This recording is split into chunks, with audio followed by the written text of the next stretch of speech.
طيب يمس نقراو issa mill-littra l-Galatin wasalna f'kapitlu 5 u ħnibdew naqraw minn vers 13.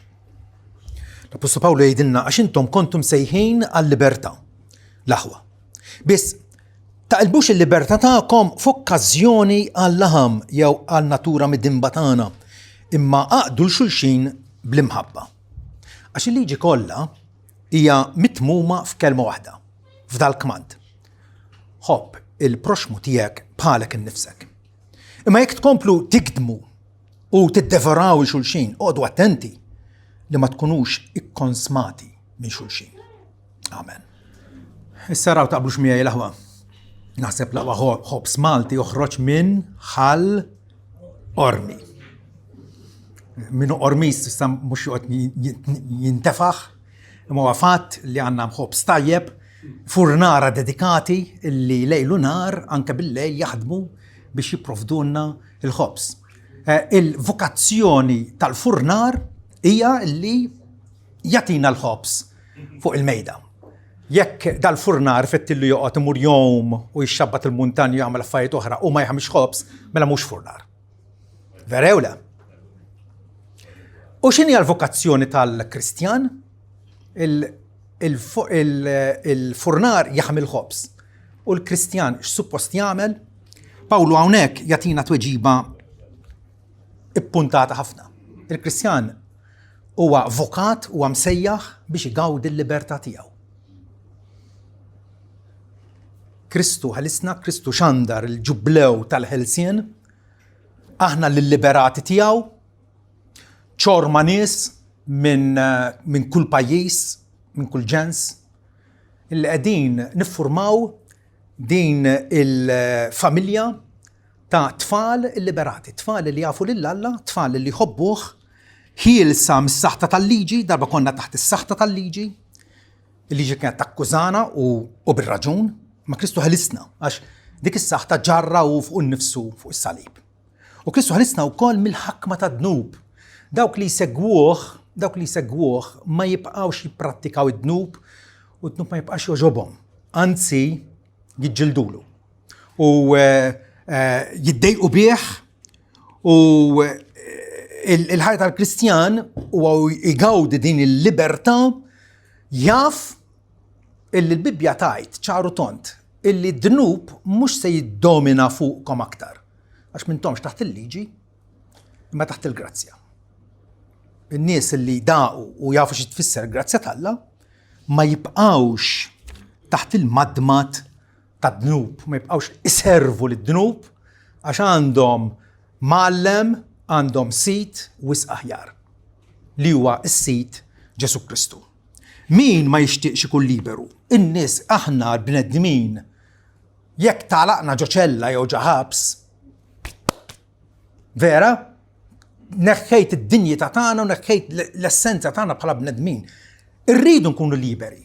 Però ovvjament ħafna nies ifittxu l-libertà fejn ma tinsabx. Il-libertà tinsab biss fi Kristu Ġesu li huwa jekk liben jagħmilkom ħelsin tkunu ta' bilħaq ħelsin. U dik it-ta' bilħaq tkunu tassew ħelsin importanti għax ħafna nies jaħsbu li jistgħu jekk jagħmlu li jridu u li jfettlilhom u jpaxxu il-passjonijiet tagħhom minn ħadd ma jindaħlilhom jaħsbu huma liberi. Ma mhumiex. Ġesu jagħtina il-libertà vera u Pawlu diġà qalilna għall-libertà Kristu liberana. Iqfu sħiħ mela u terġgħux tkunu suġġetti għal madmat tal-jasar. Kristjan li għadu qed iservi d-dnub huwa kontradizzjoni. Ma tagħmel sens. Int meħlus biex isservi lis-sultan u bnedmin maħluqa fuq ix-xbija tiegħu. Meta nħarsu lejn xulxin, suppost qegħdin naraw ix-xbija ta' Alla f'xulxin. Dak huwa l-bniedem. Bniedem fid-dinjità tiegħu. Għalhekk Kalvinu jgħidilna u jiċċarana b'mod sabiħ. Jgħidilna l-libertà mhijiex liċenzja għad-dnub, x'inhi liċenzja? Żagħżugħ kienet jitgħallem suq il-karozza mbagħad fl-aħħar ġibt il-liċenzja. Mela għandek permess li s-suq fit-toroq Maltin. Dik hija liċenzja. Għandek il-permess. عارفين يدينا الليبرتا كريستيانا ميش ليتشنسيا ذنوب. الليبرتا لكريستو إزينا بيها هي الجيم، هي داك الخبال اللي الركيب تاع الزيمل يجبت مع الزيمل بيش يسوقوا، مش يبقى ديها الجهايد ما يسوقوا يا الجيم ومش برون ذنوب. الليبرتا ترسترنجينا من الذنوب وتدرجينا على القدسية. الليبرتا اللي جابلنا كريستو تدرجينا على القدسية. كل حد يعرف شنو ترين، وحفظة منكم اركبتوه. هنا يدوم ترين من باريجي على ستراسبورغو، طيب، وانت تطلع فوقه وانت تكون تشتاق لذاك الترين اكثر من كلش يبقى ماشي فوق الفيروفيا، فوق ذاك البناري. فتي فيروفيا تفسر طريق تاع الحديد. حد منا يكون يشتاق يكون فوق ترين، وذاك الترين يعبس البرة من البناري ويبدا يترمبل مع الشقليبة تاع المونتانيا، يقدر ليبرو ذاك الترين عشان يعمل اللي يفتله. اما في الريالتà اللي في الليبرتا تاعو، الليبرتا تاعو هي اللي يبقى في الفيا محطورة عليه، ولا تانا اللي جتياو مش باش تيسرنا باش تليبرانا. ياك نعرفوا دين نبداو نعرفوا اللي كريستو اللي سيهلنا وتانا دين الليبرتا بلا اوتيا سموتية، اوتيا من فوق وجابيلنا. تفتكروا متى دخل في السنغوغة تاع كفرنوم وقرا من إيزائيا اللي يعيد اللي المولاي دلكني باش نشندر الليبرتا للكابتيفاتي الدوك اللي كانوا في الحبس. تعيلنا باش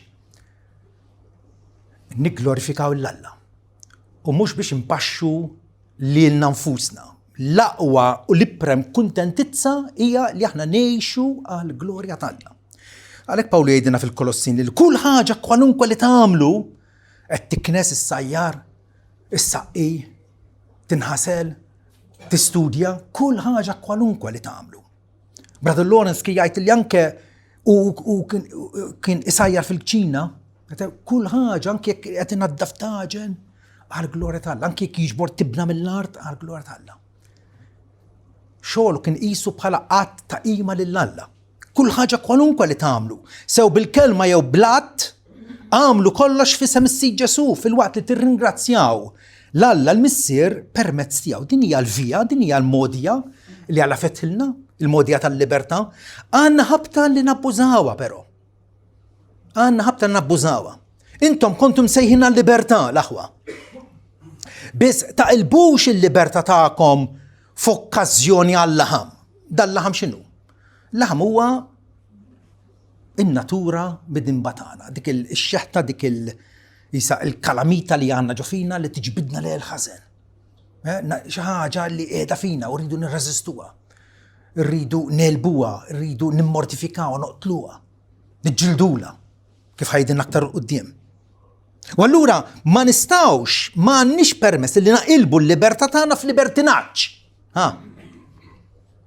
هتفهم؟ الكريستيان هو ليبرو مش ليبرتين. الليبرتين هو داك اللي تندحليش ينسيتي نفسي ونعمل اللي ريت واللي فتلي. لا، فوقنا معلم اللي هلسنا. واللورا تقلبوش الليبرتا تاعكم في اوكازيوني اللهم. دي الهبطة اللي ناوجو الليبرتا. باولو في الروماني انفتي سأسي لورا نبقوا في الذنوب باش تزديت الجراتسيا ولا هارس يعيد على هاسن الرجل هيك. احنا اللي متنا ذنوب سنبقوا نعيشوا فيه. متى كريستو مات الموتة تياو كانت الموتة تياي ين اللي نفضى فيه. متى كريستو مات الموتة تياي. متى كريستو رشوشتا ين رشوشتايت مياو ورشوشتايت على حياة جديدة. واللورا يريدوا نقعدوا اتنتي اللي الليبرتا تانا نزاوا سو بحال كلها جوهرة. طيب الدبايت ست سكي كان قال يوم المسير امور باش نزوم وتانت يعطاو مستلهية اللي ديجا مستنوريكم تفهم تنقص كامل ضربة بيوم سكي كانت تزوم سو عشان كان لا يوجهوك إذن مات بيش يسرفوك. كريستو هلسنا بيش انقودوا بالليبرتا. متى إنكو هنسيفر نادي عمك في الويتنج اريا tal-aeroport. Ipoġġu dal-imbierek pjanu. U idejja jibdew jiknu subaj jibdew jarxuni biex niftu nibda nafaslu t-tastiera. Vera ta' kull darba. U darba f'aeroport mux Malta band oħra. Kien hemm dal-pjanu wkoll għax għandhom ħabta jagħmluh. Però fuqu kien hemm tabella. Play me, don't play with me. Bil-Malti doqni dbaba snix. Doqni. Il-pjanu jgħatem biex jatik armonija, biex id-doq partitura ta' Stravinsky jew ta' Tchaikovsky, ċaġa sabiħa, ċaġa li taxxa il-widna. Meta tibda tbabsu, in-nies jibdew isoddu widnejhom, dik il-kakofonija ħadd ma jistalija. Ħadd tifhem. Il-libertà Kristu tajilna biex nikkomponu u ndoqqu sinfonija illi toġob il-Alla. Bħajitna stess. Dik il-libertà vera għat mija libertà għal ħażen. Għax il-ħażen jorbtok, il-ħażen jasrek, il-ħażen jirrestrinġik, iżommok mill-li tkun il-vera bniedem illi Alla jridek tkun. U allura Pawlu qed jgħidilna isma' ilu jgħidilna illi ma nistgħux naħsbu li t-tjieba tagħna bija nistgħu ikollna l-biljett tal-ġenna biex niftehmu. Dak legalizmu. Imma mill-banda l-oħra ma nix naħsbu illi nistgħu ngħixu kif irridu, kif ifettlilna u ma tagħmilx differenza. Il-passjonijiet mid-dimba tagħna jixħtuna f'gandott ta' jasar. Pawlu qed ifakkarna jekk il-furnar xogħlu huwa li jaħmel ħobs, ix-xogħol tal-Kristjan huwa li jgawdi din-libertà. Hija sejħa għolja, hija sejħa tremenda. J.C. Ryle jgħidilna l-libertà ta' Kristu mhijiex libertà biex tikser l-10 kmandamenti bla doċċ, iżda libertà biex iżommhom u tonorhom. Meta Kristu sejjaħlek u tak il-kapaċità li dawk il-kmandamenti tkun kapaċi żommhom għall-ewwel darba f'ħajtek. Tonorhom, mhux bit-twerwir jgħidilna Ryle, mhux bit-twerwir, imma bax għaw pjaċir. Allora tara fejn wasalt fil-mixja tiegħek bħala dixxiplu, kif tħares il-liġi bħala xi ħaġa li hija toqol, hija peace, jew xi ħaġa li inti tieħu pjaċir biha. Bħalma qal David, kemm toġobni l-liġi tiegħek. Meta aħna inħarsu lejn il-liġi bħala modija li tilliberana, bħalma it-trejn jeħtieġlu jibqa' fuq il-binarji tiegħu, altrimenti diżastru. Ġagbu jgħidilna mi jittawwal b'attenzjoni fil-liġi perfetta, il-liġi talla. Ara xi sejħilha, il-liġi tal-libertà. Fema differenti minn ħafna nies li jaħsbu li l-kmandamenti talla, illi jaqsruk, illi jitelfulek il-gost tal-ħajja. Le, hija l-liġi tal-libertà.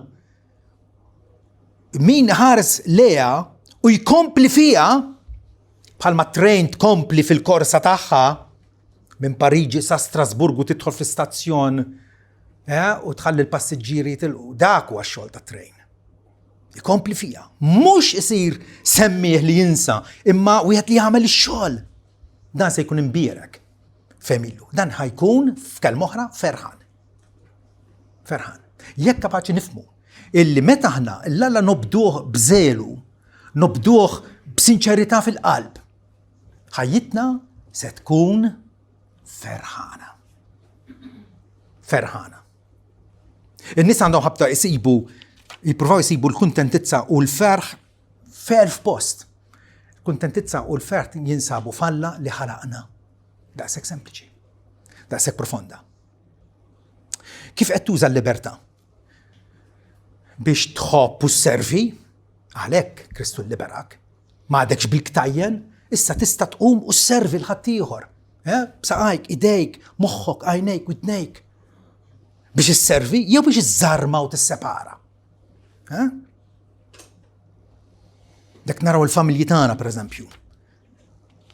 Li ħafna minn qed jiġu meqruda għaliex wieħed inissibhom fihom nfushom. Jien, x'se niggwadanja jien, x'se niddobba jien. U ma kkonċentratu fuq nfushom aktarx milli fuq ħadd ieħor. Ftakar mela, il-libertà mhijiex sqaq illi ma twaslek imkien. Il-libertà hija vjal wiesa illi fija tista' tesprimi l-imħabba. Taqilbux il-libertà tagħkom f'okkażjoni għall-laħam, imma aqdu l-xulxin bl-imħabba. Din hija. Aqdu lil xulxin fl-imħabba. Aqdu meta ħanna nitkellmu dwar għaddejja servjenti, sefturi, jisa xi ħaġa baxxa, ma Ġesu nnifsu qal jiena ma ġejtx biex inkun moqdi. Għalkemm kellu kull dritt. Għax huwa s-sit supremu l-ħalliq ta' kollox. Ma ġejtx biex inkun moqdi, ma biex naqdi. X'vokazzjoni subli mhux vera. Li meta wieħed jaraf illi s-sinifikat ta' ħajtu ħajsibu filli jaqdi. Raġel li jaqdi lil-martu, il-mara li taqdi lit-tfal. Din l-relazzjonijiet ta' bejnietna li qegħdin nagħtu lil xulxin għal ġid ta' xulxin. John Newton jgħidilna l-libertà tal-Vanġelu tikkonsisti filli tkun meħlus mill-jasar tad-dnub. Mill-jasar tal-vizzju. Tkun meħlus minn Satana u filli ssir il-qaddej volontarju ta' Kristu. Kristu jridek li volontarjament segwi, volontarjament. Mhux ser botlok idejk. Tifhem. Li jint minn rajk nixtieq inservih li Kristu għax propjament li servini, illi ħelisni.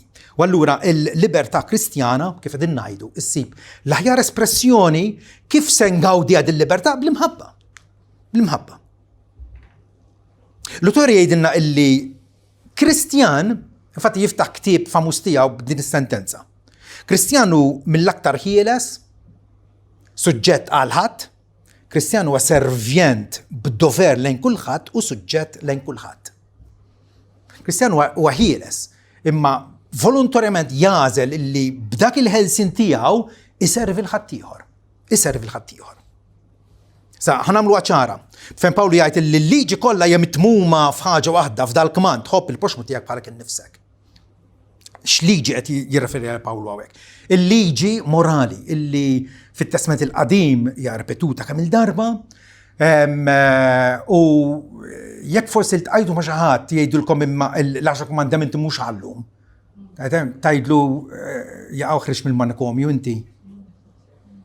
Għax l-apostli u Ġesu jirrepetu kemm il-darba il-kmandamenti. Pawlu fil-Rumani 13 jgħidilna il-kmandamenti tikkommettix adulteru, toqtolx, tisraqx, tirrejbx, ma qed jirreferi għal 10 kmandamenti vera. U jekk hemm xi kmandamenti ieħor huma miġbura f'dil kelma ħobb il-proxmu tiegħek bħalek innifsek. L-imħabba ma tagħmilx deni lill-proxmu, mela l-imħabba hija twettiq tal-liġi. L-imħabba hija l-essenza, hija s-sugu tal-liġi. Kollok taqsar għal-liġi toħroġ minnha bħalma taqsar l-arinġa, toħroġ il-meraq tagħha. X'inhi l-liġi għalfejn tajna Alla biex nitalmu nħobbu l-xulxin. Pawlu jikkwota l-10 komandamenti, Ġesu jagħmel l-istess. L-unika differenza hija li fit-Testament il-qadim kienu osservaw il-ġurnata tas-Sibt bħala l-ġurnata tal-Mistrieħ. Aħna osservaw il-ħadd għax Ġesu għas sempliċi raġuni, mhux sempliċi, għal raġuni grandjuża illi Ġesu għam fl-ewwel jum tal-ġimgħa iltaqa' mad-dixxipli fl-ewwel jum tal-ġimgħa u stabbilixxa pattern għalina bħala sit is-Sabat stabbilixxa pattern u l-Knisja mill-bidu bdiet tosserva il-ħadd bħala l-ġurnata tal-Mistrieħ. Tajjeb, mill-bqija l-10 kmandamenti kienu u għadhom jgħoddu. U stin tajpona jaraf illi l-essenza tal-liġi għal-imħabba. U allura jgħidilna ħobb u għamel li trid. Suppost nħasdu hawnhekk. Ħobb u għamel li trid. Dik hija l-libertà. Jaraf li aħna liberi. Imma l-libertà tagħna hija kondotta fil-vjal tal-imħabba. Ħobb u għamel li trid. Jekk tibqa' sieket, għamel dan mill-imħabba. Jekk titkellem, għamel dan bl-imħabba. Jekk tikkoreġi, għamel dan bl-imħabba. Jekk tagħmel kwalunkwe ħaġa, għamilha bl-imħabba. Ħalli l-er tal-imħabba jkun fik u minn dal-er ma jista' jixxettel jew ma jista' jiffjorixxi xejn li fit-tajjeb. U għandu raġun. Il-fidi topera bl-imħabba u l-imħabba vera hija l-espressjoni ta' kull ġid u tajjeb li nistgħu nagħmlu. L-imħabba hija l-ġabra tar-reliġjon kollha. Il-ħasra hi ħafna drabi l-bniedem juża l-reliġjon b'motivi ħsiena jew tista' tidħol politika ħafna drabi jew ħsibijiet oħrajn illi jaqilbu r-reliġjon f'mibeda. Reliġjon illi twaslek biex tobot il xi ħadd mhix tajba. Kristu qal ħobbu lill-proxmu tagħkom. Ħobbu lill-edewwa tagħkom anzi. Il-mħabba hija l-ġabra tar-reliġjon kollha. Fejn tirrenja l-imħabba, il-liġi kollha talla tilħaq l-iskop tagħha. Mela, aħna bħala Kristjani. Tajjeb, kif nista' nkejjel il-fidi tiegħi? Kif nista' nasal jien sa fejn wasalt? Mhux kemm taf teoloġija, għalkemm hija importanti il-Bibja tkun tafa. Importanti li tkun mitla tal-Bibja. Imma tara fejn wasalt skont kemm qed tferrex qatt ta' mħabba. Illi tkun lest illi tkun lapes f'idejn Alla biex Alla jikteb ittra ta' mħabba l-ħadd ieħor bik.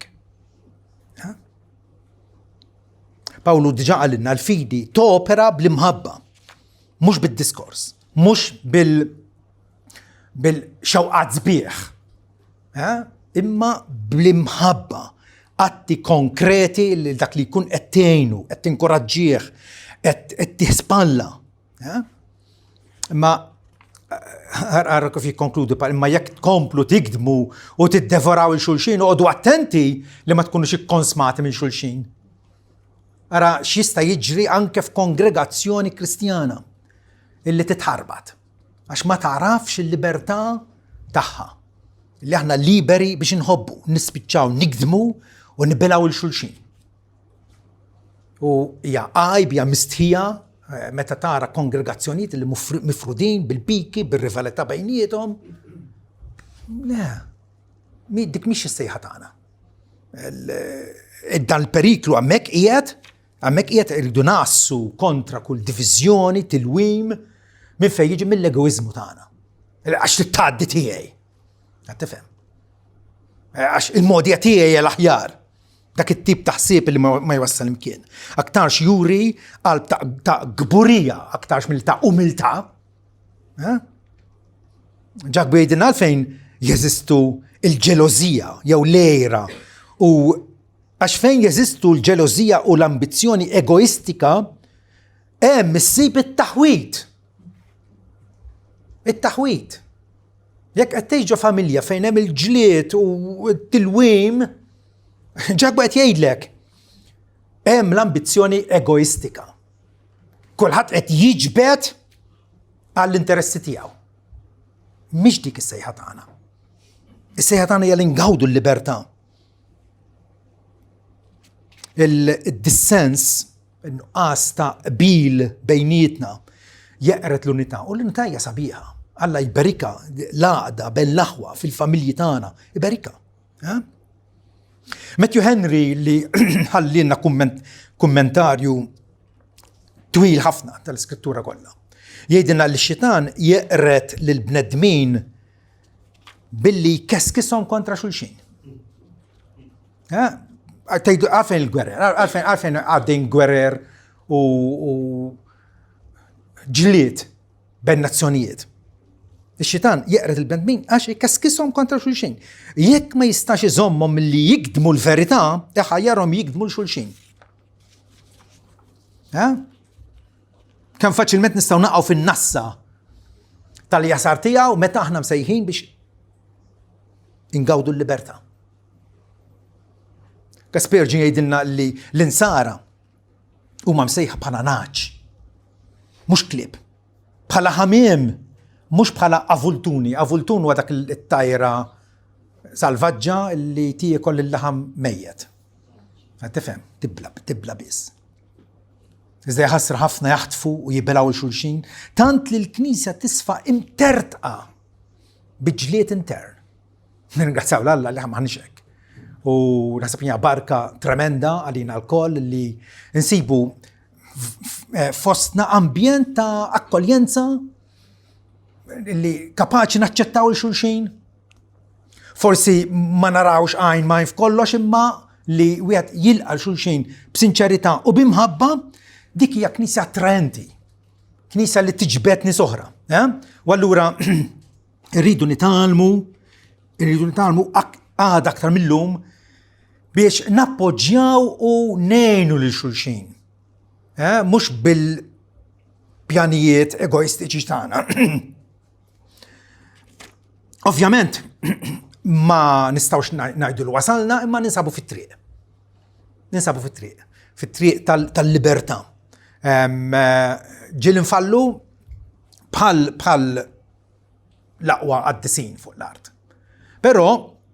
Però nafu li Kristu qed jirrestawrana. Meta tgħid qed jirrestawrana ġifieri jekk għandek pittura u din sofrit ħafna daqqiet u żabaq jitqarqaġ u hekk, jirrestawrawha. X'jiġifieri jirrestawrawha?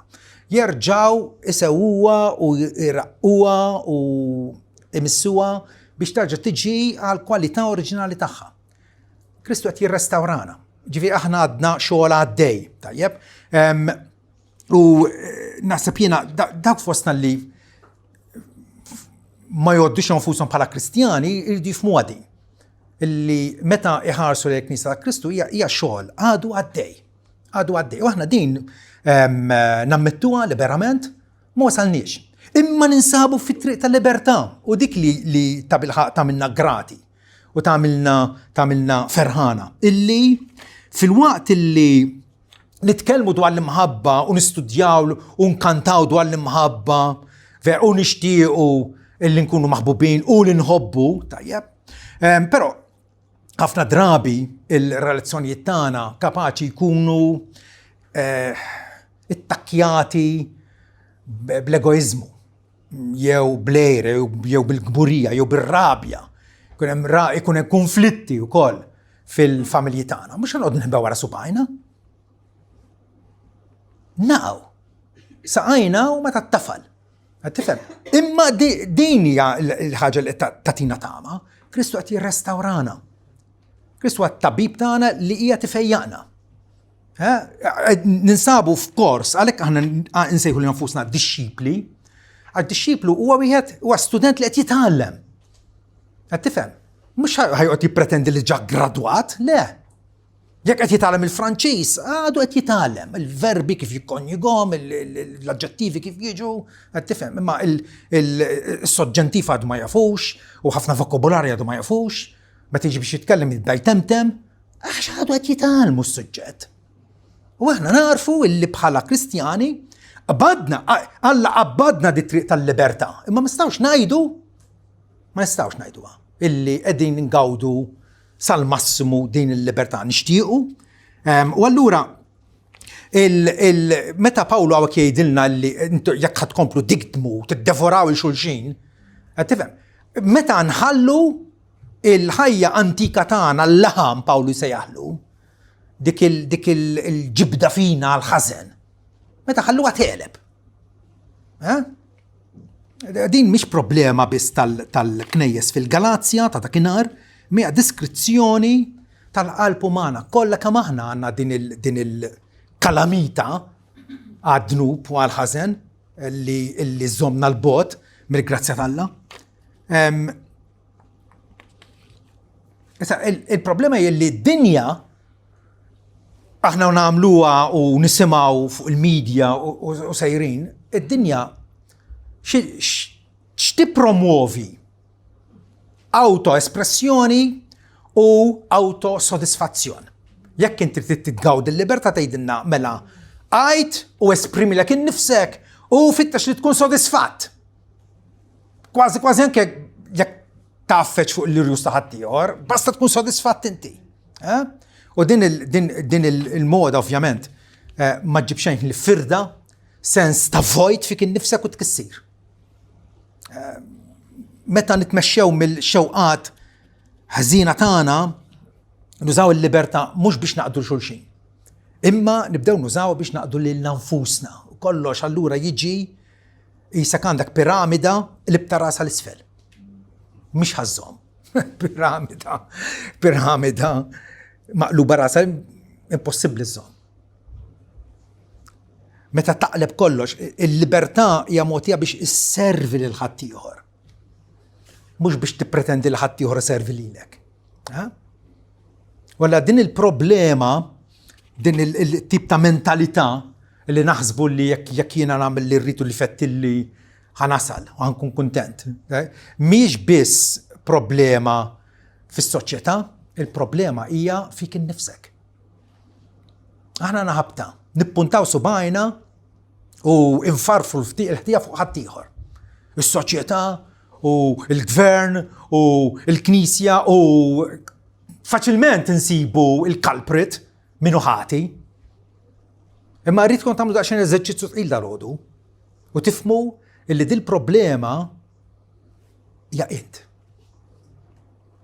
Dil-problema hija jien.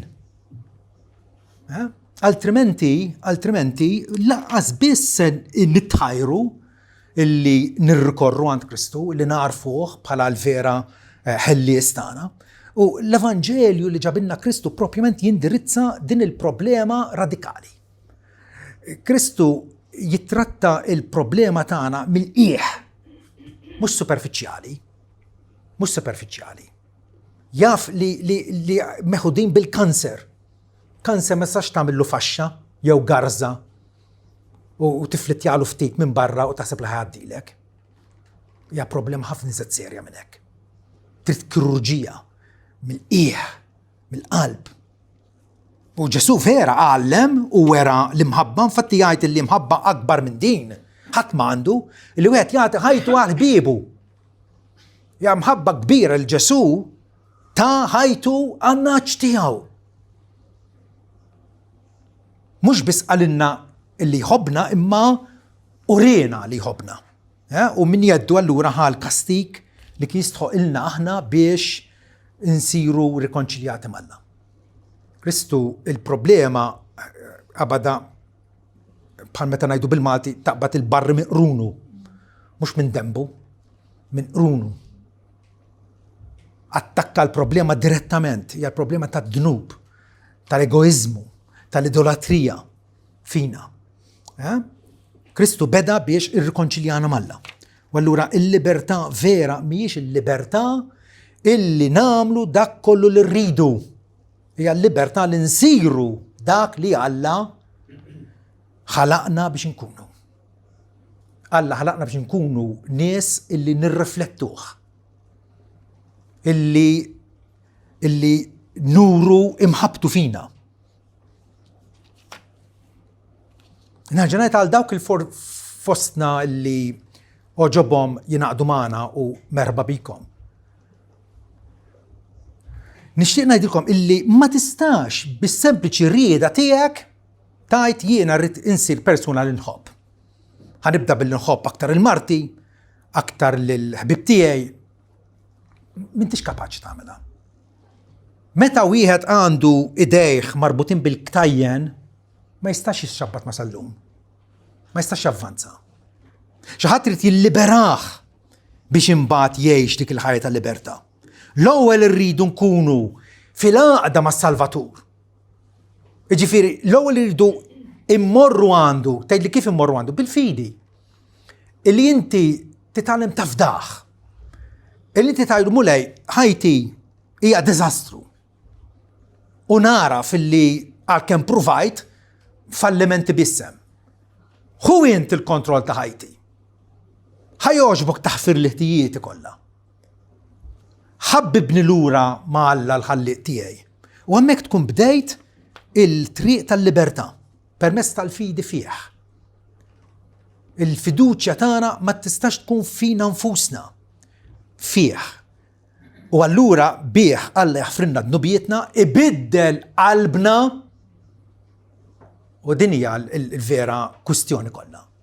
Għandna bżonn qalb ġdida biex tirriproduċi atti ġodda ta' mħabba. Ibiddel qalbna u jagħtina saħansitra l-Ispiritu tiegħu. Kristjan jekk m'għandu xejn, għandu l-Ispiritu Santu jgħammar fih. Dik tagħmel id-differenza kollha. Għax l-Ispiritu Santu jgħallimna mbagħad aktar ma jmur kif aħna għandna nużaw din il-libertà li għalana Kristu. Kif għattilkom? Alla jibda billi jagħtina qalb ġdida, Ġesu fis-sirilna din billi għalilna siġra tajba tagħmel frott tajjeb. Ma siġra ħażina tagħmel frott ħażin. X'inhi n-natura tas-siġra? Jekk hija siġra tajba, se ttik frott tajjeb. Ma tistax jekk inti għadek ħażin u mifrut minn Alla, ma tistax bir-rieda tiegħek tibdel in-natura tiegħek. Ma tistax tagħmilha. Impossibbli. Għalhekk Ġesu Nikodemu, għalkemm Nikodemu kien raġel tal-affari tiegħu, eżemplari, moralista, ma kienx imur jisraq kull flaxija jew isawat il-martu. Waqas kien jidaj. Kien bniedem tal-affari tiegħu. U Ġesu qal jekk ma titwilidx mill-ġdid ma tistax tidħol fis-sadna tal-Alla. Emmi, meta Alla jagħtina dil ħajja ġdida, dat twelid mill-ġdid, allura il-mistoqsija narġa' ngħid hawnhekk qed nitkellem il dawk fostna li mhux soltu jattendu din il-kongregazzjoni. Il-mistoqsija mhix biss qiegħed inħobb il-proxmu tiegħi, hija mistoqsija tajba dik. Hija mistoqsija tajba. Imma jekk inti tajt le tagħmel nix inħobbu, ma tistax tibda tħobbu għax m'għandekx il-qawwa, għax għadek il-sir ta' dnub. Mistoqsija aħjar u aktar importanti hija din irrikorrejt għand Kristu, mort għand Kristu biex tinħeles minnu, mort għand Kristu biex jibdel qalbek, mort għand Kristu biex jgħalmek hu kif tħobb u jagħtik l-Ispiritu tiegħu biex attwalment tħobb. Jekk issib illi ħajtek hija imgeżwra fl-egoizmu, fl-imrar, fir-rabja, fir-relazzjonijiet miksura, tippruvax sempliċement tagħmel sforz aħjar biex tħobb. Għas sempliċi raġuni illi inti ma tistax tfejjaq lek innifsek, hemm bżonn tabib. Ġesu qal jiena ma ġejtx biex infejjaq lin-nies ġusti. Ma ġejtx biex insejjaħ in-nies ġusti, imma l-midinbin għall-indiema. Ġie biex isejħolhom biex il-midinbin iduru lejh. Però biex iddur lejn Kristu tittaraf li int mitneb. Tittaraf illi m'intix aċċettabbli quddiem Alla. Meta aħna nduru lejn Kristu imbagħad nirċievu din il-ħajja ġdida offruta minnu. Din il-ħajja li issa qegħdin ninvestigawha, jekk Alla jrid bdejna ninvestigawha li għaddew fejn Ġesu qal jiena ġejt biex intom ikolkom il-ħajja u l-ħajja aktar bil-kotra. Il-ħajja bl-abbondanza. Il-ħajja fl-aħjar tagħha. Din l-imħabba illi Alla jikmandana u jgħidilna ħobb il-proxmu tiegħek bħalek innifsek. Din hija l-qofol tal-liġi tal-Alla. Ħobb il-proxmu tiegħek bħalek innifsek. Però ma tistax tobdi dak il-kmandament qabel ma Alla jagħtik qalb ġdida.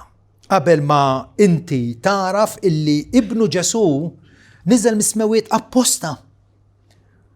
X'niżel jagħmel? Biex isalva l-midinbin. U Pawl qal biex isalva lili l-ewwel wieħed. Rumani 5:8. Alla jesibixxi l-imħabba tiegħu nnifsu. Alla qed jistedna biex naraw din il-wirja tal-imħabba tiegħu. Billi fil-waqt li aħna konna għadna midinbin Kristu miet għalina. Ġejna fid-dinja b'natura imnitsa, b'qalb ħatja وأكتر ما بدينا نكبروا فلتا من تربية على طفل كيكن بدينا نرياليزاو كم ماهنا ناس حزينة. وعليك جسو يايت مبركين الفقراء في السبيرتو عش تخهم يسالتنا اسموي داوك اللي يعرفوا اللي هما فقراء اللي هما فلوتي اللي بالهيلة تخهم مش هيصلوا داون تخهم يسالتنا اسموي عش داون سير ركور روان جسو كريستو. الصليب لهوة هو البروفا تالمحبة الله تايت كيف هبني الله دجاورينا كم وكيف حبنا تا الأحياء اللي كله تا اللي ابن جسوم الحروف تا اللي ينهي الذنوب تا الدنيا عنكتيك ها الصليب اللي يقول يصير السورس تا محبة جنوينة. علاش انت متى تعرف دي المحبة أسبيتا فوق الكالفاريو متى انت تلقاها ديك لساس محبة مبات لك وتعملك كاباتش اللي تحب الخطيهر. عليك جوانا يدلنا احنا نحبوه لله عشو حبنا الأول ها احنا نحبوه عشو حبنا الأول. وكيف نور نحبوه لله بنحبوه شو شيء دنيا الأوفرتا تالإفانجيليو متى نعرفوا اللي كريستو حلنا من ذنوبيتنا كنا مربوطين ما كريستو حلنا من ذنوبيتنا وعملنا ساتشردوتسيو على الله ومسيرنا اللي لسه بالليبرتا كلها نستو نتلو عنا اتشيس عنا طول في البريزنس هلا نعرفوه بحالا مسيرنا ومش هيك بس اما وكل يعطينا الكاباسيتا الهيلة من جورنات على الأخرى أنك ما نزدفيتشلي أن نترتاو معهم بالمحبة وبك نكون قادرين نورو بمود كونكريت اللي الفيدي تاعنا مش فيدي تاع الديسكورس هي فيدي اللي تتصرف في داون لا تزار في نضرب زقات تزار فنتور الباتشنسا تيك التيبة تيك الفدلتا تيك الكنترول فوق نفسك الهملتا تيك ما هتيهر وبك تبلها نورو اللي كريستو فيرامنت هالناس واللي لنا اتيعلمنا كيف نكونوا الناس هيلسا على الجلوريا الله. آمين.